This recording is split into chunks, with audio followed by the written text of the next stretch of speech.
The devil's foot. Dr. Watson once explained that even the great detective sometimes needs a rest. After years of intense work, Holmes' health suffered. His doctor ordered him to take a holiday. So Holmes and Watson traveled to the quiet coastal region of Cornwall in southwest England. They rented a small cottage overlooking the cliffs and the sea. The air was fresh, the village peaceful, and Holmes spent his days walking along the cliffs. But trouble soon found them. One morning, their neighbor, a local clergyman named Mr. Roundhay, rushed into their cottage with shocking news. A terrible and mysterious tragedy had occurred in the Tregennis family. 3 siblings, 2 brothers and a sister, had been playing cards together. In the morning, they discovered their sister, Brenda Tregennis, was dead. Her 2 brothers were alive, but completely insane. That evening, the wind rose fiercely along the Cornish cliffs. From our cottage window, I watched the dark sea crash against the rocks below. Holmes sat silently in his chair, his long fingers steepled beneath his chin. "Watson," he said suddenly, "there is something profoundly sinister in this case." "You believe Mortimer Tregennis killed his own sister?"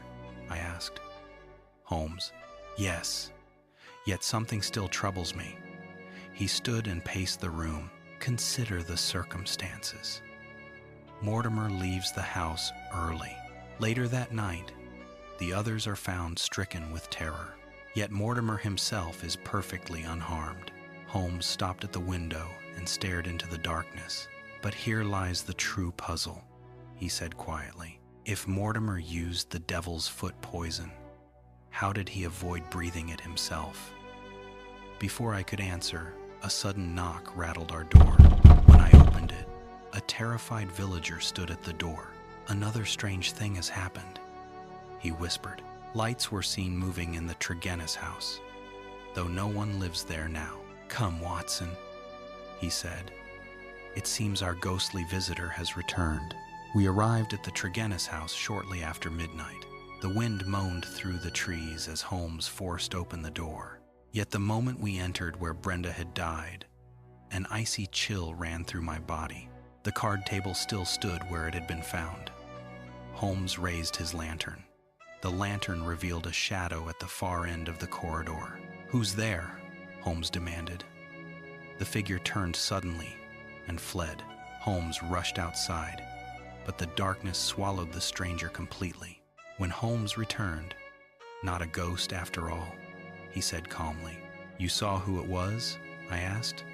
"No," Holmes replied, "but I saw enough." Holmes knelt beside the fireplace and picked up a small object. A footprint in the ash. Holmes smiled faintly. The visitor tonight wore the boots of an explorer. The following day, Holmes seemed unusually restless. He spent hours studying the brown powder given to us by Dr. Leon Sterndale. "Watson," he said at last, "there is only one way to confirm my theory." I knew immediately what he meant, and I confess, the idea filled me with dread. Holmes placed a small quantity of the powder into the flame of a spirit lamp. At first, nothing happened. Then the room filled with a strange, bitter odor. A moment later, an unspeakable terror seized my mind. Every shadow seemed to come alive. The walls appeared to close in around us. My heart pounded violently as a horrible certainty overcame me. Holmes staggered to his feet. His face was pale with horror. "The window!" he gasped.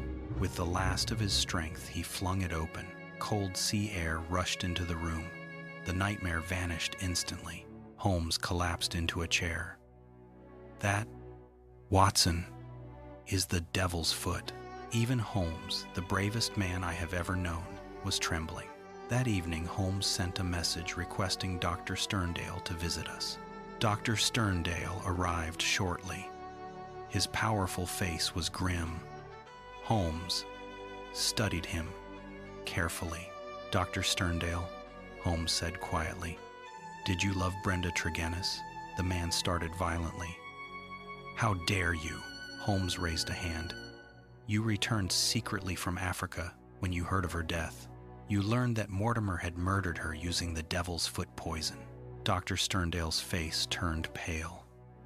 You followed him and gave him the same death. For several seconds, Dr. Sterndale said nothing. Then he spoke in a low voice. Yes, he stared at the floor. I loved her, he said simply. Mortimer poisoned her and drove his own brothers mad for money. His voice trembled with anger. I gave him the justice the law never would. Holmes stood quietly for a moment. Then he spoke. Dr. Sterndale, you can return to Africa. He looked up. You're not going to arrest me? Holmes shook his head. No. He turned and left the cottage without saying another word. After he was gone, I turned to Holmes. You let a murderer escape. Holmes looked toward the dark sea. No, Watson, he said quietly. I let justice escape, and so ended one of the strangest cases in the career of Sherlock Holmes. To this day, when the wind howls across the Cornish cliffs, I sometimes remember the dreadful power of the devil's foot and the night we nearly lost our sanity to its poison.